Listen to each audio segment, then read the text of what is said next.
Hello, I'm Gus Downing, publisher and editor of the D&D Daily, and we're here today with Bill Titus, Managing Director, PwC. PwC's loss prevention strategy and analytics team helps organizations understand where their loss prevention function is today and how to move closer towards the goal of continuous improvement by performing a cross-functional analysis of the processes that impact loss or operational performance. They listen and observe and then work closely with you to arrive at a plan that will help you meet your goals. They help you gain clarity about which metrics are statistically valid indicators of loss by identifying areas of operational risk and creating dashboards that highlight and track outlying variables. They help retailers focus on getting ahead of problems before they arise and mitigating loss when it happens.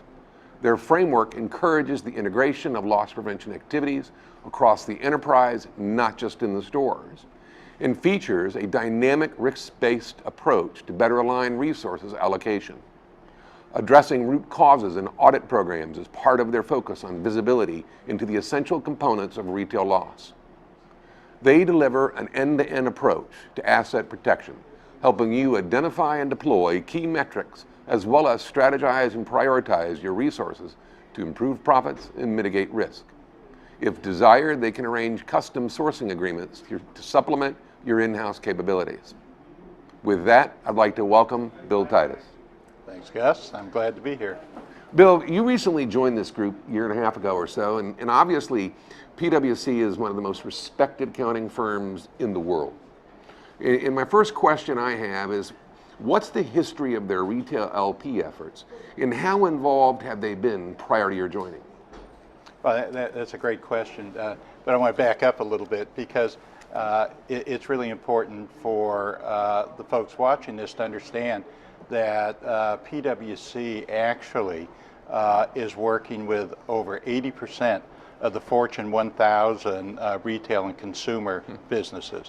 And we have over 20,000 partners and staff that are dedicated to this retail and consumer practice. So we're not new to the practice. We understand retail, and we've been working on risk and loss for quite a while. So when we started working on this program, they've already been in there from a loss prevention standpoint, and it was just an evolution that it was time to bring on practitioners that really had that knowledge base to really take that next step in helping our AP and LP teams. Mm-hmm. You joined them in 2013, and PwC is making a significant investment in the model. Can you tell us about where you are with it and how is it evolving? Yeah, and I just actually anniversaried December 2nd, so that was my first year anniversary. Mm-hmm. And it's been an exciting and a busy time, I can tell you this.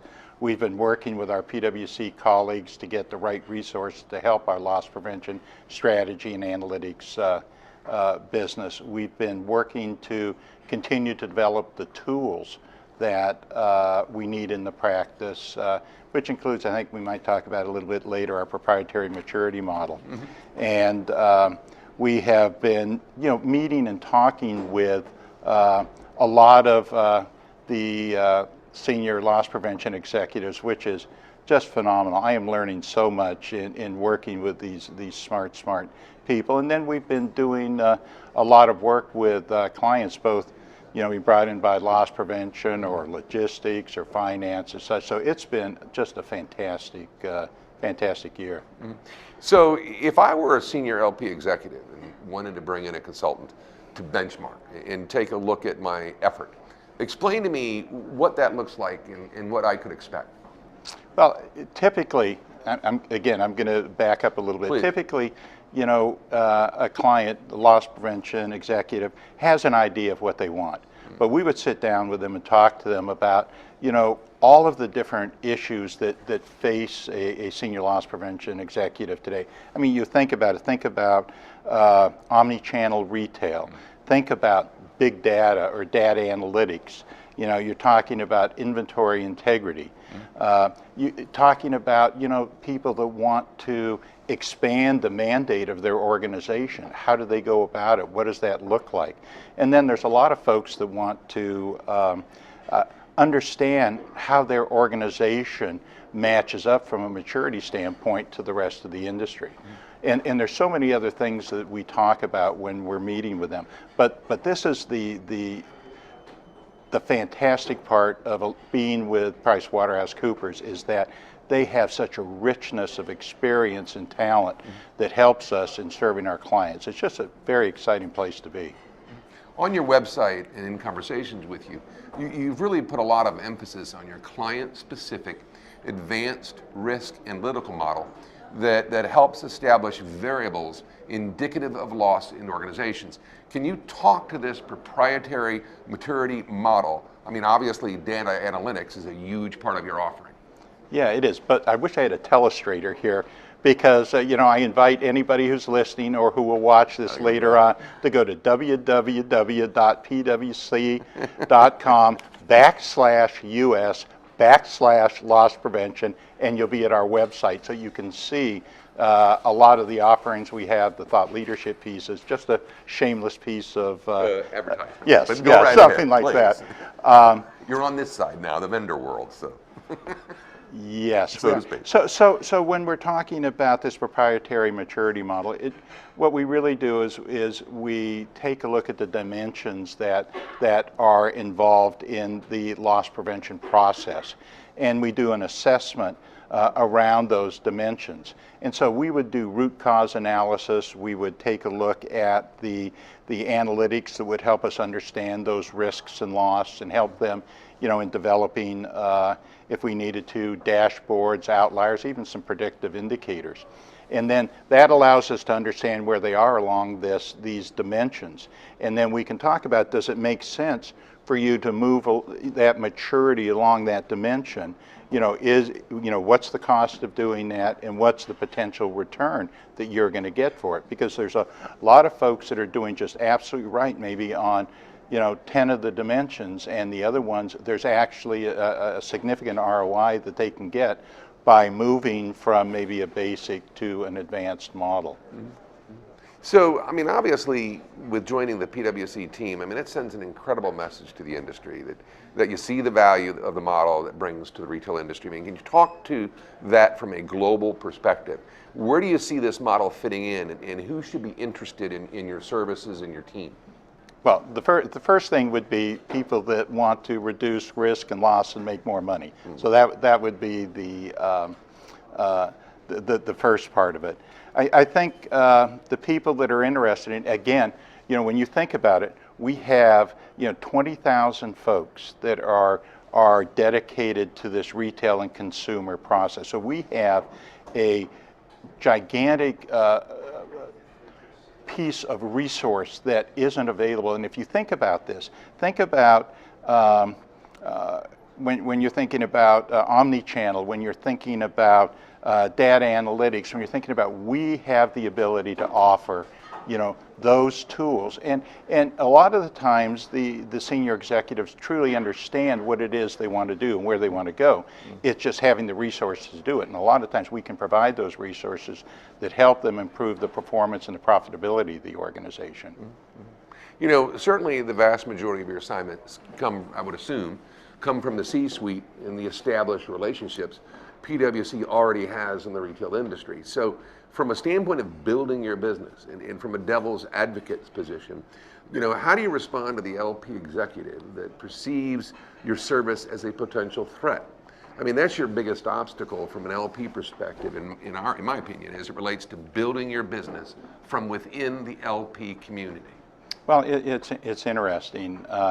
In the last year, we have been invited in by loss prevention senior leadership teams to work with them.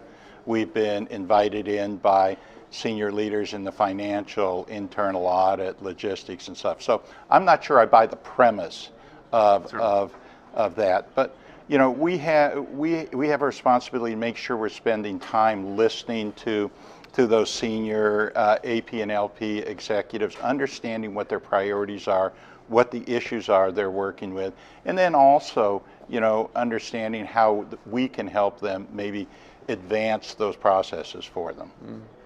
Mm-hmm. Is there anything else you'd like to mention or message you'd like to send to the LP viewer?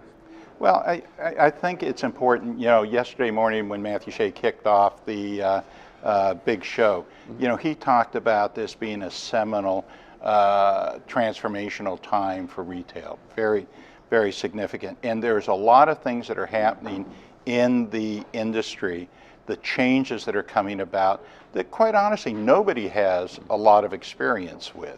You think about omnichannel and you're going, okay, what does that mean? I'm ordering online, picking up in store, I'm ordering in store, having it shipped from either the store or from a distribution center, my refund policies. Well, none of the stuff behind it, the accounting processes or any of those things, have been put in place. And when you talk about omnichannel, again, a lot of times you're talking about mobile POS, and you think about, well, what are the customer-facing things and the controls you need to have in place? What are the back ends? People are working through these things and trying to figure out, how to manage those processes. So it's the industry is in a steep learning curve, and quite honestly, not sure about exactly where we're going to end up. And I just go back to, from a PwC standpoint, we have, daily interactions with retailers. So we bring, this experience set to the game, this knowledge base that we can use to help people as they migrate through these transitions. Because you're migrating with them. Absolutely. And Absolutely. large numbers of them.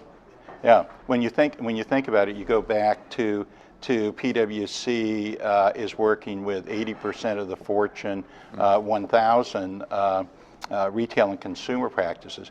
We have so many interactions that help us better understand how everybody is transitioning. It just becomes very valuable. And what works, what doesn't work, and what's best practice. Yeah, exactly. Yeah, exactly. Well, Bill, I'd like to thank you for coming here today and supporting the event.